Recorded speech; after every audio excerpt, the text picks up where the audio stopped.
Во СДСМ ништо не се менува. Говорат за отворен пристап кон стручни лица и за мостови кон опозицијата, а во сите структури поставуваат партиски кадри.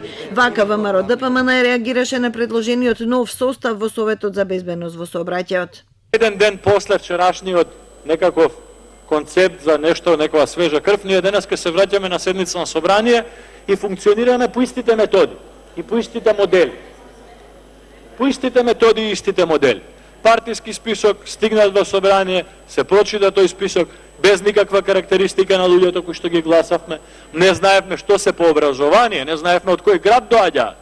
Правите политика од промената на членовите во едно советодавно тело на кој им истекол мандатот, реагираше власта, а 5 мина од претходниот состав остануваат.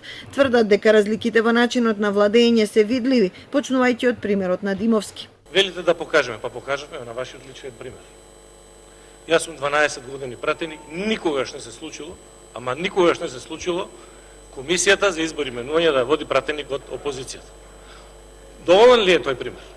Дуелот Димовски-Мисовски продолжи. Опозицијата укажа на конфликт на интереси. Гордана Кожуваровска, магистар по сообраќајни науки, не треба да биде председател на Советот, бидејќи веќе е советничка во општина Битола. Власта негира. Господјата е советник во Советот на општина Битола од НСДП. И сега во таа смисла мора да укажеме дека ќе мора, значи толку се непартиски предлозиве што советникот има, собранието ќе ја избере. Но ова е јавна функција избрана од собранието и господјата ќе мора да се произнесе дали ја задржува оваа функција или ја задржува таа функција. Ако господјата која што е предложена за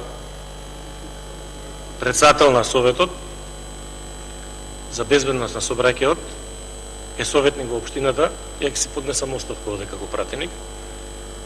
А ако не, вие ќе седнете на местото на кое што седи Груевски.